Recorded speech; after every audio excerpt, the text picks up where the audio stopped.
Evangeline law enforcement executed a no-knock warrant on my family's home. Shots were fired. Our stepdad was killed, an officer was killed, and my mother was shot.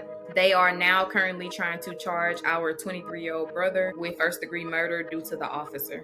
That could have all been prevented.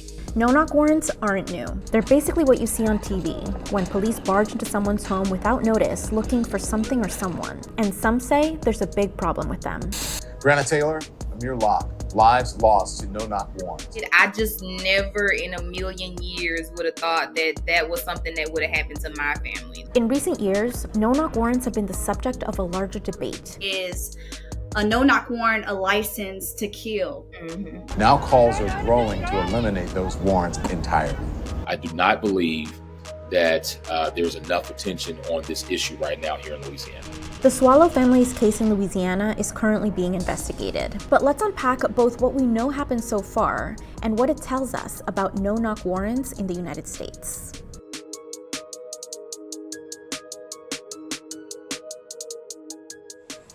On July 31st, 2023, police executed a no-knock search warrant for evidence of marijuana sales in the home of Sistrain Edwards and Cynthia Swallow. Edwards and Ville Platte Deputy Marshal Barry Giglio were shot and died from their wounds.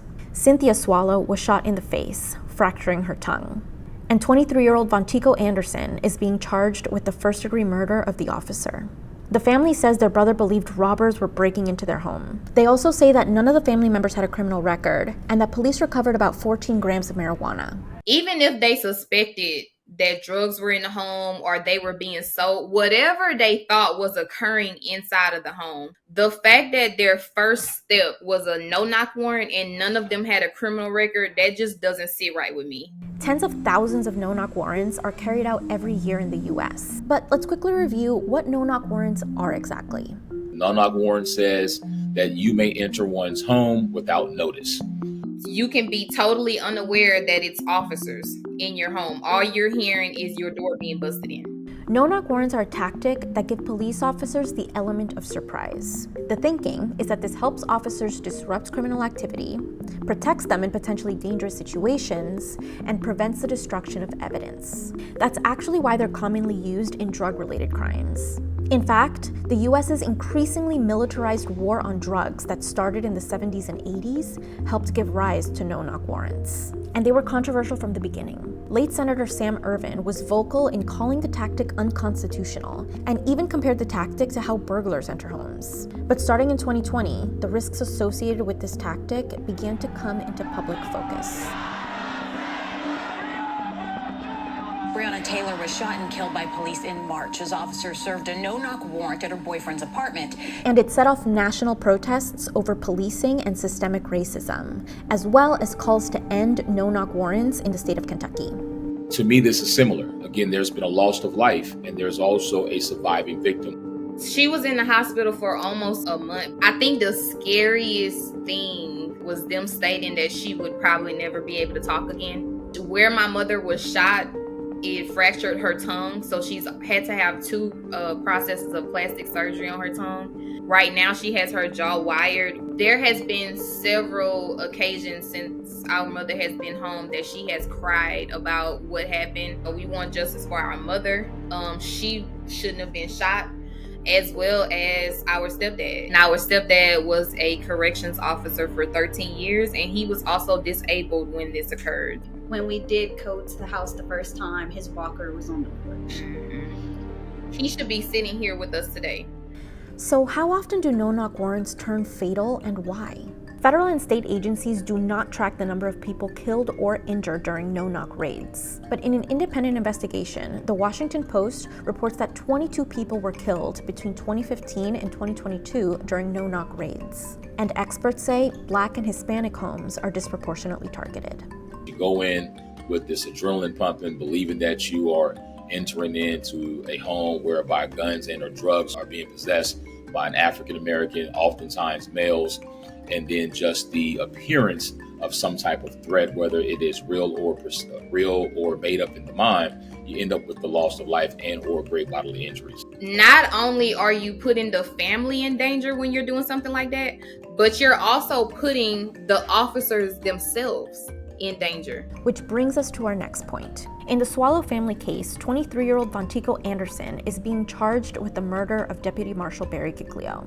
And this is a situation similar to what arose in the Breonna Taylor case. Thinking it was an intruder, the boyfriend fired a warning shot that struck an officer in the leg. Individuals who assert their right to self-defense, to be safe in their homes, it doesn't oftentimes end well.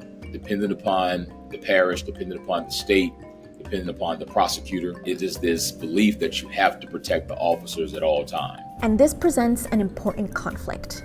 How does our legal system reconcile the use of no-knock warrants and castle doctrine laws in the US, which give homeowners the right to use deadly force against intruders? So basically, who's responsible when civilians mistake police for intruders and use deadly force? Which, by the way, an early critic totally predicted this issue would come up in 1970.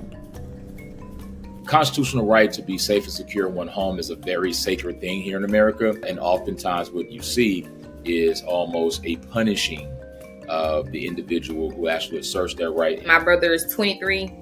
He's never been in jail, so this is all very new to him and very scary. Like, his cellmates had actually made him a cross necklace and have been praying for him, because whenever he first got in there, all he did was cry.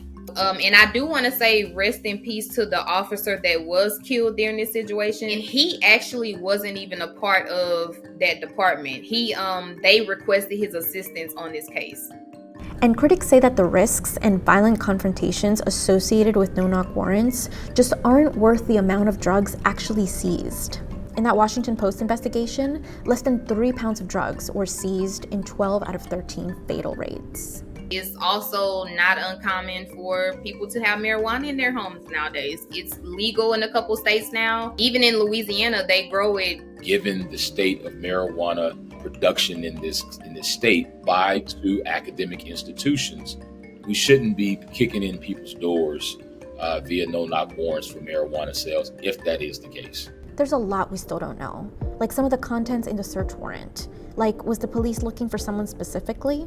And especially, what was the probable cause that police used to obtain a no-knock search warrant in the first place? We reached out to the Evangeline Parish Sheriff's Office, but they declined to comment because this case is under investigation. The family is now calling for the murder charges against their brother to be dropped, and for no-knock warrants to be banned in Louisiana. I feel both of us, we're not going to stop until we feel that some type of justice has been received. We'll be staying in touch with the Swallow family throughout their journey of Cynthia's recovery, as Vontico faces his charges, and as they call for no-knock warrants to be banned in Louisiana.